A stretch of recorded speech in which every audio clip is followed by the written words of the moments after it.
Oke, adik-adik, materi hari ini kita adalah tentang perbandingan. Nah, sebelumnya kita jelaskan dulu apa definisi dari perbandingan. Perbandingan itu adalah membandingkan dua hal yang sejenis.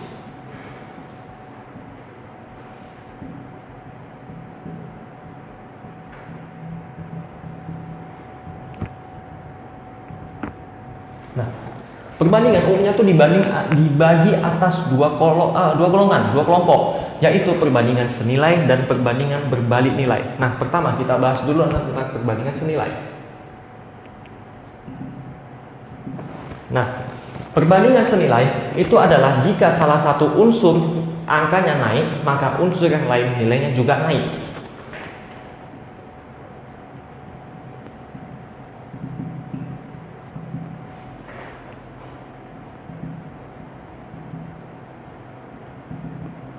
Nah, contoh kejadian yang terjadi pada perbandingan senilai adalah jumlah tabungan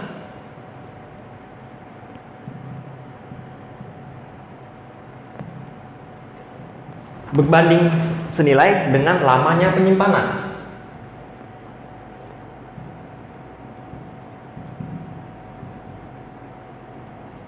Nah, contoh yang kedua, banyaknya barang selalu berbanding lurus atau berbanding senilai dengan jumlah harga barang.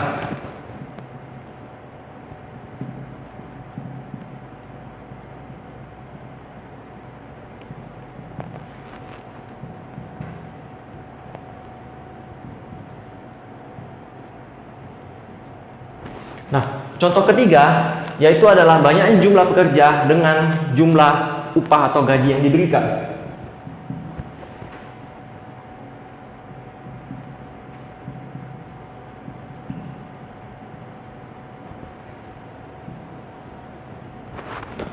Sehingga rumus untuk menentukan perbandingan senilai adalah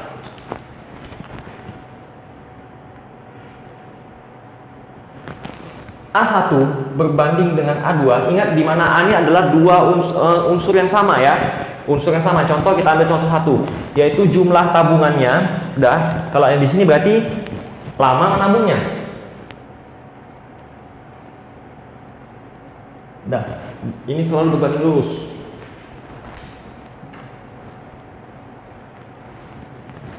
Ya, cuma ini aja untuk perbandingan senilai. Selanjutnya perbandingan berbalik nilai.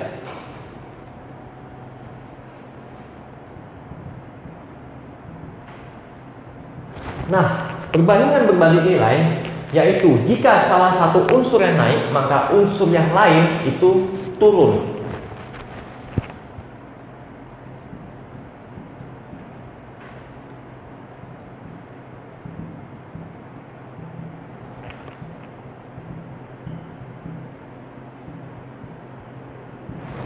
Nah, ada contoh kejadian beberapa peristiwa yang bisa diterapkan ke dalam perbandingan berbanding nilai, yaitu ada dua umumnya ya. Yang pertama adalah jumlah pekerja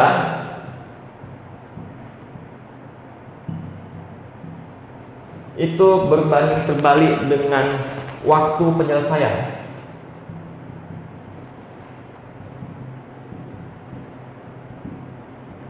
Nah, ini di dalam soal-soal latihan, di soal latihan sekolah maupun soal ujian STAN juga sering muncul seperti ini.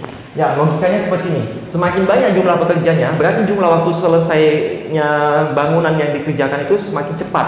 Dan sebaliknya, jika pekerjaan semakin sedikit, berarti waktu penyelesaian bangunan tersebut semakin lama. Nah, yang kedua, ini sangat jarang, tapi memang hati-hati, ini sering menjebak, yaitu banyaknya hewan ternak maksudnya, dengan lama habis makanannya maksudnya.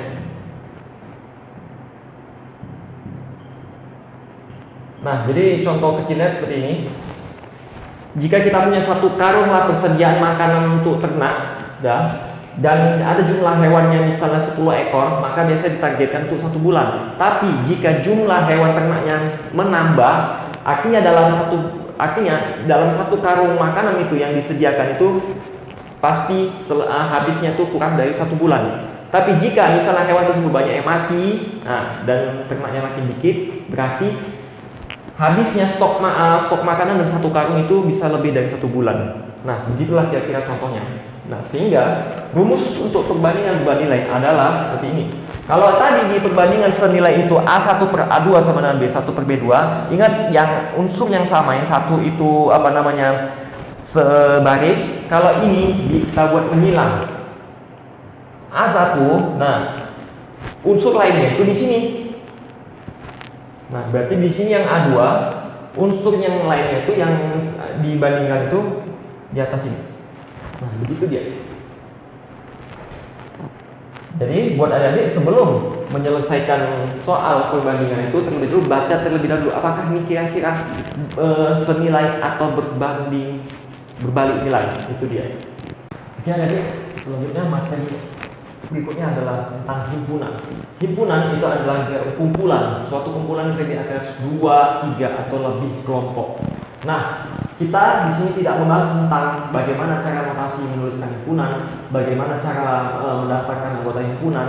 Yang perlu kita pelajari untuk soal-soal himpunan yang biasanya muncul pada soal STAN itu adalah irisan dan gabungan. Itu yang paling penting. Nah, sebelumnya kita gambarin irisan itu simbolnya seperti ini. Dan di mana nanti pada diagram Venn, anggap dua himpunan. Nah, irisan itu adalah bagian tengah ini. Gitu. Nah, ini adalah A, ini B. Nah, di sini yang tengah ini itu disebut A irisan B. Sedangkan kalau dibilang gabungan itu adalah seluruh bagian dari 2 lingkaran ini. Jadi simbolnya seperti ini.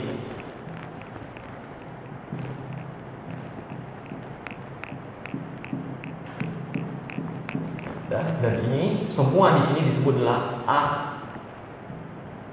gabungan B, gabungan atau sebut nama lainnya namanya union. Nah, untuk pengerjaan soal himpunan ada rumus cepat yang perlu kita ketahui, yaitu SIL. Apa SIL ini? SIL itu adalah S itu disebut semesta, I itu adalah irisan, dan L itu adalah lainnya. Nah, semesta itu adalah yang tergabung dalam kelompok ini. Seluruh cakupan ini itu disebut adalah himpunan semesta. Irisan sudah tahu pasti yang ini bagian tengahnya, sedangkan lainnya itu yang A, yang B, yang luar dari sini komplemennya. Nah, ini jangan lupa ya, kita jelasin di sini. Ini namanya A union B dikurungkan buat namanya komplemen. Biasanya di sini. Itu dia. Nah, rumus SIL itu bisa kita buat rumusnya seperti ini. S tambah I sama dengan R. Nah, ingat aja selalu ini.